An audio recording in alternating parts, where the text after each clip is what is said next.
நமது ஜெபம் டிவியில் தெய்வீக சத்தம். ஊருக்கே பஞ்சம் வந்தாலும் நீ ஜெபிக்கிறவளாய் இருந்தால் உன் வீட்டுக்கு பஞ்சம் வராது, உன் வீட்டிலே பஞ்சம் வராது, குறை வராது. குறைவு வந்தாலும் கர்த்தர் நிறைவாக்குகிறவர் வருகிறார். இன்னைக்கு ஆண்டவர் சொல்லுகிறார், இதோ உன் வீட்டில் இருக்கிற எண்ணெயும் மாவையும் நான் ஆசீர்வதித்துக் கொண்டே இருப்பேன், அது குறைபட்டு போகாது. El Shaddai Ministries presents Divine Voice every Friday at 7:30 p.m. Don't miss it. Jabam TV. இந்த நாளிலே உங்களோடு கூட நான் பேச போகிற ஒரு வார்த்தை, தொடர்ந்து நல்ல எஃபெக்டிவான ஜெப வாழ்க்கை ஒவ்வொருவருக்கும் தேவை. சொல்லுங்க ஆமென். எஃபெக்டிவான ஜெப வாழ்க்கை. எஃபெக்டிவ்னா நல்ல, என்ன சொல்லுகிறது, அல்ல செயல்படுகிற. சொல்லுங்க ஆமென். என்ன படுகிற? செயல்படுகிற. இல்ல நல்ல எஃபெக்டிவா நல்ல செயல்படணும். நாம் ஜெபிக்கிற ஜெபங்களுக்கு ஒரு செயல் வரணும், ஒரு ஆக்ஷன் வரணும். சொல்லுங்க ஹல்லேலூயா. நாம் ஜெபிக்கிற ஜெபங்களுக்கு அது இன்றைக்கு வருகிறதோ நாளைக்கு வருகிறதோ என்றைக்கு வந்தாலும் சரி, அந்த ஜெபத்திலே ஒரு எஃபெக்டிவ் இருக்கணும். சொல்லுங்க ஆமென். சொல்லுவாங்கல்ல, ஒரு எஃபெக்ட் இருக்கணும்னு சொல்லுவாங்க. என்ன சொல்லுவாங்க? ஒரு எஃபெக்ட். சொல்லுங்க ஹல்லேலூயா. அப்படி நம்முடைய ஜெபங்கள் இருக்குமானால் நாம் ஜெபிக்கிற ஜெபங்களுக்கு கர்த்தர் பதில் கொடுக்க வல்லவர். இன்றைக்கு நான் உங்களோடு கூட ஒரு 3 காரியங்களை குறித்து பேசி நான் சீக்கிரமாய் உங்களுக்காக ஜெபம் பண்ணும்படியாக ஆசைப்படுகிறேன். 1 ராஜாக்கள் 17வது அதிகாரம் 19வது வசனத்திலிருந்து நாம் வாசிக்க போகிறோம். 1 ராஜாக்கள் 17வது அதிகாரம் 19வது வசனம். ரொம்ப கவனமாய் இன்றைக்கு நீங்க இந்த வசனங்களை கேட்கணும். ரொம்ப கவனமா இந்த வார்த்தைகளை நீங்க தியானிக்கணும். இந்த வார்த்தைகள் எல்லாம் எப்படிப்பட்டதாய் பலருக்கு அது செயல்பட்டது, எஃபெக்டிவாய் இருந்தது. இன்றைக்கு இந்த ஜெபம், நாம் ஜெபிக்கிற இந்த நாட்களின் ஜெபம் எப்படி அது இன்னும் அது செயல்படுத்தப்படுகிறதாய், எஃபெக்டிவாய் இருக்க போகிறது. வாசிக்க போகிற 1 ராஜாக்கள் 17வது அதிகாரம் 19வது வசனத்திலிருந்து வாசிங்க. அதற்கு அவன் குமாரனை என்னிடத்தில் தா என்று. அதற்கு அவன் என்று சொன்னால் அவன் என்கிற இடத்துல எலியா. சொல்லுங்க ஹல்லேலூயா. இந்த அவன் யார் என்று சொன்னால், இவன் வேதத்தில் இருக்கிற சிறந்த ஒரு தீர்க்கதரிசி. இந்த சிறந்த தீர்க்கதரிசியின் பேர் தான் எலியா என்று சொல்லுகிறதை பார்க்கிறோம். தொடர்ந்து வாசிக்கும் பொழுது 19வது வசனத்திலே, அதற்கு எலியா உன் குமாரனை என்னிடத்தில் தா என்று சொல்லி, என்னிடத்திலே நீ தா என்று சொல்லி அவனை அவன் மடியிலிருந்து எடுத்து தான் தங்கியிருந்த மேல் வீட்டுக்கு அவனை கொண்டு போய் தன் கட்டிலின் மேல் அவனை வைத்து, தேவனாகிய கர்த்தாவே. சொல்லுங்க ஹல்லேலூயா. இந்த 1 ராஜாக்களிலே 17வது அதிகாரத்தில் என்னதான் சம்பவம் நடந்தது? இந்த அவன் என்கிறது யார் என்று சொல்லி உங்களுக்கு நான் சொல்லிட்டேன். அவர்தான் யாரு? தீர்க்கதரிசி எலியா. கரங்களை பத்தி சொல்லுங்க ஹல்லேலூயா. இந்த பிள்ளை என்கிறவன் யார்? சொல்லுங்க ஆமென். அந்த பிள்ளையை அவன் கரங்களிலே வாங்கி, கரங்களை பத்தி சொல்லுங்க ஆமென். சொல்லுங்க ஹல்லேலூயா. இந்த பிள்ளை யார் என்று சொன்னால், சாரிபாத் என்கிற ஒரு சின்ன ஊர் இருந்தது சமாரியாவிலே. எங்க இருந்தது? சமாரியாவிலே சாரிபாத் என்கிற ஒரு சின்ன ஊர். அந்த சின்ன ஊரிலே பயங்கரமான ஒரு பஞ்சக்காலம் வந்தது. இந்த பஞ்சக்காலம் எதினால் வந்தது? ஆகாப், எசபெல் என்கிற ராஜாவும் தன்னுடைய மனைவியும் இவர்கள் செய்த குற்றத்தினாலே. அல்ல கவனிங்க. சொல்லுங்க ஆமென். சொல்லுங்க ஹல்லேலூயா. தேவனுக்கு விரோதமா செய்தினா உன் வீட்டுல பஞ்சம் வரும். சொல்லுங்க ஆமென். கர்த்தருக்கு பிரியமில்லாம உன் குடும்பத்துல ஒரு காரியம் நடந்ததுன்னா உன் வீட்டுல பஞ்சம் வரும். சொல்லுங்க ஹல்லேலூயா. சொல்லுங்க ஆமென். அப்பொழுது சமாரியாவிலே சாரிபாத் என்கிற ஒரு ஊரிலே ஒரு பஞ்சம் வந்து விட்டது. இந்த பஞ்சம் வந்த உடனே எல்லா வீடுகளிலே எண்ணெய்கள் காலியானது, மாவுகள் காலியானது, அரிசி காலியானது, பணம் காலியானது, விறகு காலியானது, வீட்டில் இருந்த எல்லா பொருட்களும் காலியானது, எதுவும் இல்லாமல் போனது. கரங்களை பத்தி சொல்லுங்க ஹல்லேலூயா. சொல்லுங்க ஆமென். ஊருக்கே பஞ்சம் வந்தாலும் நீ செபிக்கிறவளாய் இருந்தால் உன் வீட்டுக்கு பஞ்சம் வராது. கையை தட்டு நல்ல சொல்லுங்க ஹல்லேலூயா. சொல்லுங்க ஆமென்.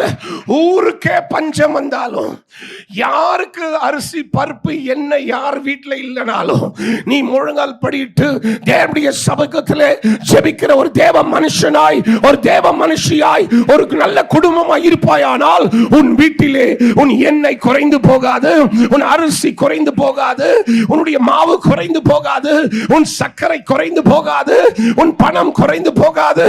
குறைவு வந்தாலும் அங்கே ஒரு அற்புதர் வந்து நிற்பார். கையை தட்டி ஆண்டவருக்கு நன்றி செலுத்து. என்னை கேட்டுக் கொண்டிருக்கிற அன்பு சகோதரனே சகோதரியே, you have been streaming, you have been watching me on Facebook and YouTube, and also it might be you might be watching me on the television. But let me tell you something, there might come a famine everywhere in the town. There might come a famine in the whole nation. But when you pray, when you seek God, you will never have that famine in your house and in your family. உன் வீட்டிலே பஞ்சம் வராது, குறை வராது. குறைவு வந்தாலும் கர்த்தர் நிறைவாக்குகிறவர் வருகிறார். கர்த்தரை சொல்லுங்க ஹல்லேலூயா. நல்லா கவனிக்க வேண்டும். இப்பொழுது என்ன நடக்கிறது? பஞ்ச காலம் வந்த உடனே இந்த விதவை, இவளுக்கு கணவன் இல்லை. சொல்லுங்க ஆமென். ஆனா ஒரு பிள்ளை இருக்கிறான். பஞ்ச காலம் வந்து விட்டது, கணவன் இல்லை, பிள்ளை மாத்திரம் ஒரு சிறு பிள்ளை இருக்கிறான், சின்ன பிள்ளை. இவள் என்ன செய்கிறாள்? தன் வீட்டிலிருந்து வெளியிலே வந்துவிட்டு கொஞ்சம் வெறுகை தேடிக்கொண்டிருக்கிறாள். சொல்லுங்க ஆமென். கொஞ்சம் வெறுகை தேடுகிறாள். வெறுகை தேடுகிறது எதற்கு என்று சொன்னால், தன் வீட்டிலே கொஞ்சம் மாவும் கொஞ்சம் எண்ணெயும் இருக்கிறது. ஆகினாலே நானும் என் பிள்ளையும் இந்த கொஞ்சம் எண்ணெயிலே கொஞ்சம் மாவிலே ஒரே ஒரு ரொட்டி, ஒரு சப்பாத்தி, இல்லை ஒரு நான், இல்லை ஒரே ஒரு அடையை செய்து நானும் என் பிள்ளையும் சாப்பிட்டு நாங்கள் சாக போகிறோம். சொல்லுங்க ஹல்லேலூயா. சொல்லுங்க ஆமென். சாக போகிறவனுக்கு தேவன் வாழ்வு கொடுக்கிறவர். Are you thinking of committing suicide? My dear friend, I want to ask you a question. Those who have been watching me on the television, those who have been watching on Facebook and YouTube, my sermons are all over on the media. People are listening to my sermon. There are people who have been watching my sermon. Are you in a very tight situation that you lost everything in life and you want to commit suicide? You don't want to live anymore.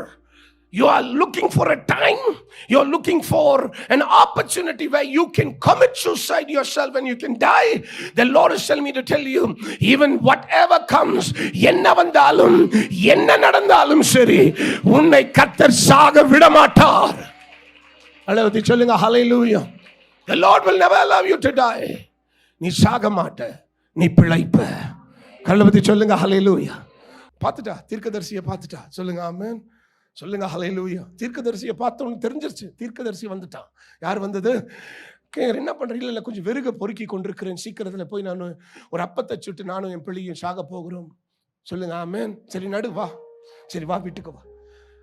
தீர்க்கதரிசி வீட்டுக்கு போகிறார். வீட்டிலே போய் உட்கார்ந்து அவர் சொல்லுகிறார், அந்த அப்பத்தை சுட்டு முதல் நீ எனக்கு கொடு. சொல்லுங்க ஹல்லேலூயா. அவள் சொல்லுகிறாள், நானும் என் பிள்ளையும் கடைசி அப்பத்தை சாப்பிட்டு சாக போகிறோம். நினைச்சிருப்பான்னு நினைக்கிறேன். இவர் ரொம்ப பசியில வந்திருப்பாரு தீர்க்கதரிசி. அவர் சொல்லிட்டாரு, முதல் அந்த அப்பத்தை சுட்டு நீ என்ன செய்ய எனக்கு உள்ள. சொல்லுங்க ஹல்லேலூயா. கர்த்தருக்கு முதல் நீ கொடுக்கிற ஸ்தோத்திரத்தை, துதியை, கனத்தை கொடு. அதுதான் ஜே சபையில சொல்றேன் நான். அப்பொழுது என்ன நடக்கிறது? இவன் சொல்லிட்டான், உட்கார்ந்து முதல் அந்த அப்பத்தை எனக்கு சுட்டு கொடு. இவள் சுட்டு தீர்க்கதரிசிக்கு கொடுத்தாள். அவன் சாப்பிட்டான். சொல்லுங்க ஆமென். சாப்பிட்டு தண்ணியை குடிச்சிட்டு அவன் ஆசீர்வதிச்சிட்டான். கர்த்தரை சொல்லுங்க ஹல்லேலூயா. பஞ்ச காலம் தீர்கிற வரைக்கும் அந்த விதவையின் வீட்டிலே எண்ணெயும் குறைந்து போகவில்லை, மாவும் குறைந்து போகவில்லை. எல்லாருக்கும் பஞ்சம் வந்தது. சமாரியாவிலே, சாரிபாத் ஊரிலே, சமாரியாவிலே பஞ்சம். சாரிபாத் என்கிறது சின்ன கிராமம், அங்கேயும் பஞ்சம். ஆனா எல்லா இடத்துலயும் பஞ்சம் வந்தது, அவ வீட்டிலே மாத்திரம் எண்ணெயும் மாவும் இருந்து கொண்டே இருந்தது. கரலை தட்டி சொல்லுங்க ஹல்லேலூயா. இன்னைக்கு ஆண்டவர் சொல்லுகிறார், இதோ உன் வீட்டில் இருக்கிற எண்ணெயும் மாவையும் நான் ஆசீர்வதித்துக் கொண்டே இருப்பேன், அது குறைபட்டு போகாது. நீ யார் இடத்துலயும் போய் கையேந்த மாட்ட. சொல்லுங்க ஆமென். நீ யார் இடத்துலயும் போய் கை நீட்டி நிக்க மாட்ட. அப்படி கர்த்தர் நம்ம விட மாட்டார். எவ்வளவு பேர் அதை விசுவாசிக்கிறீர்கள்? சொல்லுங்க ஹல்லேலூயா. நீங்க யாரும் கையேந்தி நிக்க மாட்டீங்க. கர்த்தர் உங்களை நீங்க கொடுக்கிற அளவுக்கு கர்த்தர் உங்களை ஆசீர்வதிப்பார். சொல்லுங்க ஹல்லேலூயா. இப்ப அற்புதம் நடந்தது, நல்லா கவனிக்க வேண்டும். எலியா அந்த இடத்தை விட்டு போய்விட்டான். சொல்லுங்க ஆமென். அந்த இடத்தை விட்டு போய்விட்ட பின்பு கொஞ்சம் நாட்கள் கழித்து, சொல்லுங்க ஆமென், கொஞ்சம் நாட்கள் கழித்து என்ன நடக்கிறது நல்லா கவனிக்க வேண்டும். எந்த வீட்டுக்கு இவன் போய், எலியா போய் ஒரு அற்புதத்தை செய்தாரோ அதையே வீட்டிலே ஒரு மரணம் வந்து விட்டது. கள்ளவதி சொல்லுங்க ஆமென். என்ன கவனிங்க எல்லாரும். நான் அதையே புத்தகத்தில் அதை தான் பேசிக்கிட்டே இருக்கேன், வெளியே எதுவும் பேசல. எந்த வீட்டிலே இவர் போய் ஒரு அற்புதம் செய்தாரோ, எந்த வீட்டிலே எண்ணெயும் மாவையையும் அவர் ஆசீர்வதித்தாரோ அதே வீட்டிலே யார் மரித்தது? இந்த விதவையின் பிள்ளை, சின்ன பிள்ளை திடீரென்று சொல்லி அவன் செத்து போனான். கரளவதி சொல்லுங்க ஆமென். செத்து போன உடனே தாய்க்கு அவ அடித்துக் கொள்ளுகிறா. ஐயோ, இந்த தேவ மனுஷன் என் வீட்டில வந்து ஏன் ரொட்டியை சாப்பிட்டு, சொல்லுங்க ஆமென், நான் கொடுத்த தண்ணியை குடிச்சு இவன் போனான். போன உடனே என் பிள்ளை செத்து போயிட்டான். சொல்லுங்க ஹல்லேலூயா. சொல்லுங்க ஆமென். ஆண்டவர் ஒரு குறை வர விடவே மாட்டார். குறை வந்தாலும் அதில் நிறைவு வரும். சொல்லுங்க ஹல்லேலூயா. உன் குறைவுகள் எல்லாம் கிறிஸ்து இயேசுவுக்குள் என்ன ஆக்கப்படும்? நிறைவாக்கப்படும். இல்லாதவைகளை இருக்கிறவைகளாய் பெயர் சொல்லி அழைக்கிறவர். சொல்லுங்க ஆமென். தூரமானவைகளை கர்த்தர் சமீபமாய் கொண்டு வருகிறார். கர்லவதி சொல்லுங்க ஹல்லேலூயா. சொல்லுங்க ஆமென். அப்ப நல்லா கவனிக்க வேண்டும். இவன் செத்த உடனே இவன் என்ன சொல்றா? அந்த மனுஷனை திரும்ப கூப்பிடணும். யாரை கூப்பிடணும்? அந்த மனுஷனை திரும்ப யாரை கூப்பிடணும்? அந்த தீர்க்கதரிசியை. எங்க இருக்கிறான் அவன்? எங்க இருந்தாலும் அவனை தேடி கண்டுபிடித்து நீங்கள் சீக்கிரமாய் ஒரு சில ஆட்கள்கிட்ட சொல்லி விடுகிறான். போய் தேடி எலியாவை மீண்டும் இந்த சாரிபாத் ஊரில் இருக்கிற இந்த விதவையின் வீட்டுக்கு எலியா மீண்டும் வருகிறான். சொல்லுங்க ஹல்லேலூயா. சொல்லுங்க ஆமென். முதல் அற்புதம் அல்ல, அடுத்த அற்புதம் தான் இந்த அற்புதம். செத்து போய் கிடக்கிறான். அவள் விதவை சொல்லுகிறாள், எனக்கு கணவன் இல்லை, இருந்த ஒரே ஒரு பிள்ளையும் இப்பொழுது செத்து போய் விட்டான், அதுவும் நீர் வந்து விட்டு செத்து போனான். இதற்கு காரணம் என்ன? சொல்லுங்க ஆமென். இவளே துக்கத்துல கிடக்கிறான். நான் என் பிள்ளைய இழந்து செத்து போயிட்டான் என் பிள்ளை.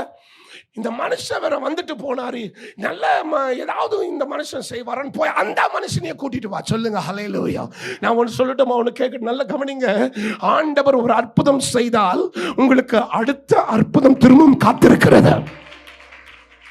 கையை தட்டி ஆண்டவருக்கு நன்றி செலுத்துங்க.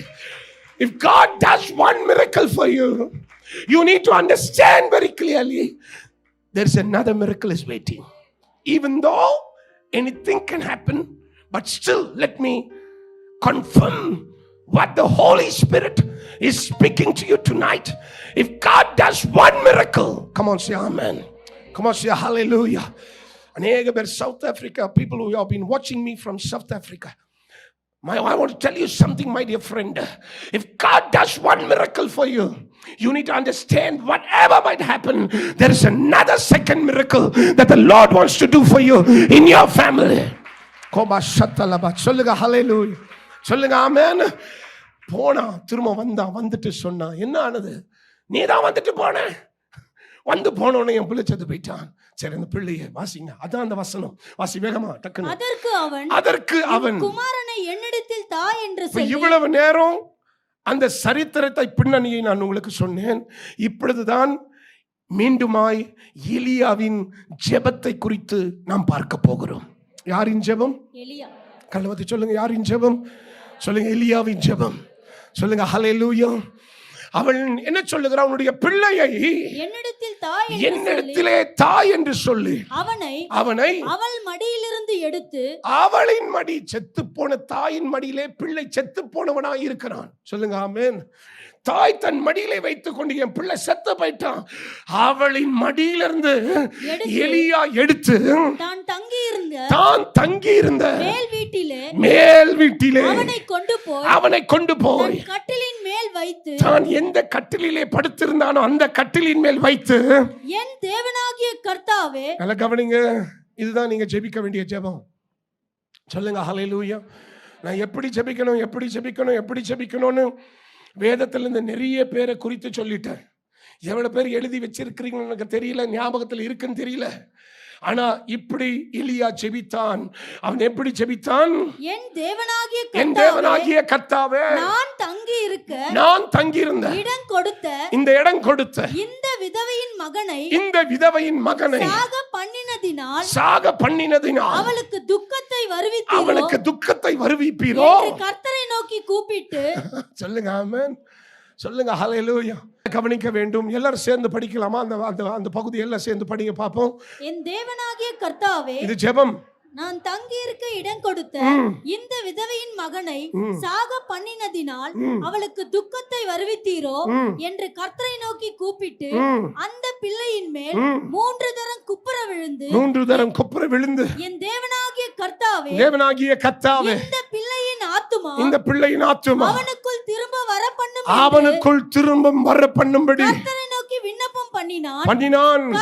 கர்த்தர் எலியாவின் சத்தத்தை கேட்டார். நல்லா கவனிங்க, சத்தமா சொல்லுங்க கர்த்தர், சொல்லுங்க கர்த்தர், சொல்லுங்க கர்த்தர், சொல்லுங்க ஆண்டவர், சொல்லுங்க நம்முடைய ஆண்டவர், சொல்லுங்க எலியாவின் கூக்குரலை கேட்டார், எலியாவின் சத்தத்தை கேட்டார்.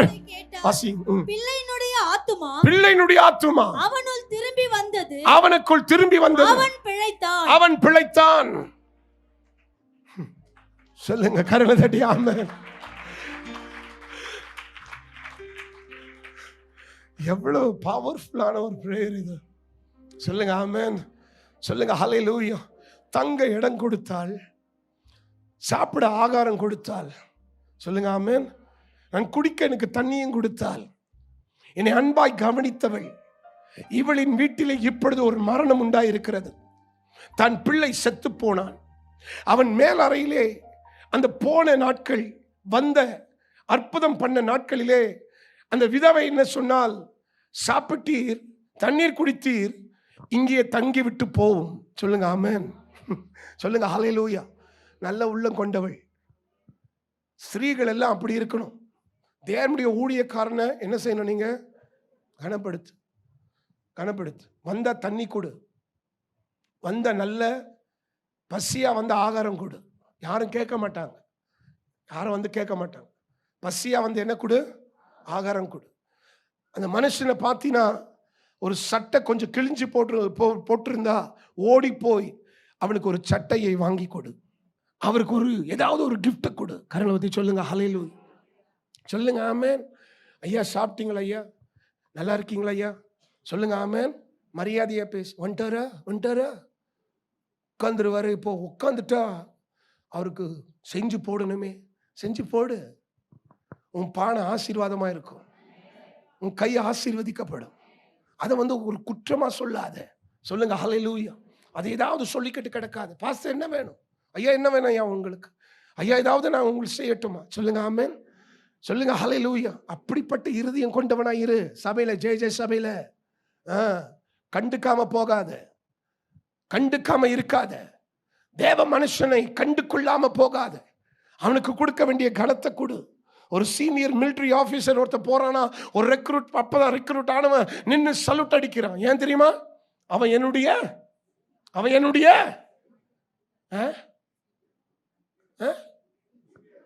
சீனியர். சொல்லுங்க ஹல்லேலூயா. இது சொல்றதுக்கே இவ்வளவு நேரம் உங்களுக்கு. சொல்லுங்க ஆமென்.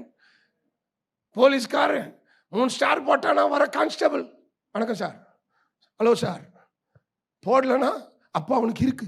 சொல்லுங்க ஹல்லேலூயா. அப்படி நாங்க பாஸ்டர் பண்ண முடியாது. சொல்லுங்க ஆமென். ஆனா நாம் கனத்தை கொடுக்க வேண்டும். கடவுளை சொல்லுங்க ஹல்லேலூயா. நல்ல கவனிக்க வேண்டும். இவன் வந்தான் மீண்டுமாய் பிள்ளையை தாயின் மடியிலிருந்து எடுத்துக்கொண்டு அவன் எங்கே போய் தங்கியிருந்தானும் அந்த மேல் அறைக்கு. சொல்லுங்க ஆமென். மேல் அறை என்று சொன்னாலே உங்களுக்கு ஞாபகம் வருகிறதா? எது? மேல் வீட்டின் அனுபவம், மேல் அறையின் அனுபவம். கர்ணவதி சொல்லுங்க ஹல்லேலூயா.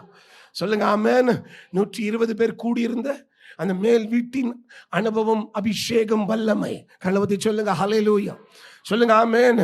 மேல் வீடு, மேல் என்று சொன்னாலே மேலான காரியம், கீழான காரியம் அல்ல. மேல் என்கிற வார்த்தை வேதத்தில் வந்தாலே மேலான காரியம்.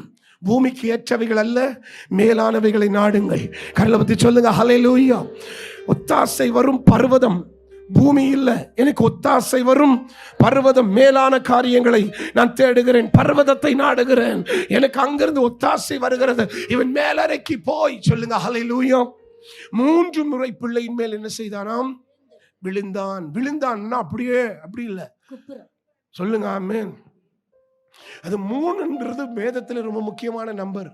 சொல்லுங்க ஆமென். 3 என்கிறது வேதத்துல ரொம்ப ரொம்ப முக்கியமான நம்பர். 3 என்கிறது 3வது நாள் இயேசு உயிர்த்தெழுந்தார். கலவத்தை சொல்லுங்க ஹல்லேலூயா. 3 முறை அவனின் மேல் குப்பரை விழுந்து சொல்லுங்க ஆமென். என்ன செய்தான்? என் தேவனாகிய கர்த்தாவே, இந்த பிள்ளையின் ஆத்துமா அவனுக்குள் மீண்டும் திரும்ப வர பண்ணும் என்று கர்த்தரை நோக்கி விண்ணப்பம் பண்ணினான். கர்த்தர் எலியாவின் சத்தத்தை கேட்டார். பிள்ளையினுடைய ஆத்துமா அவனுக்குள் திரும்பி வந்தது. அவன் பிழைத்தான். சொல்லுங்க ஹல்லேலூயா. ஜெபம் எவ்வளவு பவர்ஃபுல் பாத்தீங்களா? சொல்லுங்க ஹல்லேலூயா. மேல கொண்டு போனான், படுக்க போட்டான். 3 முறை மேல விழுந்து அவன் சொன்னான், அந்த பிள்ளையின் ஆத்துமா மீண்டும் அவனுக்குள் வரட்டும். தேவனிடத்துல கேட்டான், சொன்னான். மீண்டும் தன்னுடைய பிள்ளையினுடைய ஆத்துமா அவனுக்குள் வந்தது. செத்தவன் பிழைத்தான். சொல்லுங்க ஹல்லேலூயா. இன்றைக்கு உனக்குள் அந்த வல்லமையை கர்த்தர் கொடுத்திருக்கிறார். உங்களுக்குள் அந்த அபிஷேகத்தை கர்த்தர் கொடுத்திருக்கிறார். அவருடைய வல்லமைகள் குறைந்து போகவில்லை, அவருடைய சத்துவம் குறைந்து போகவில்லை. அவர் சொன்ன வார்த்தையிலே வல்லமை குறைஞ்சு போகல.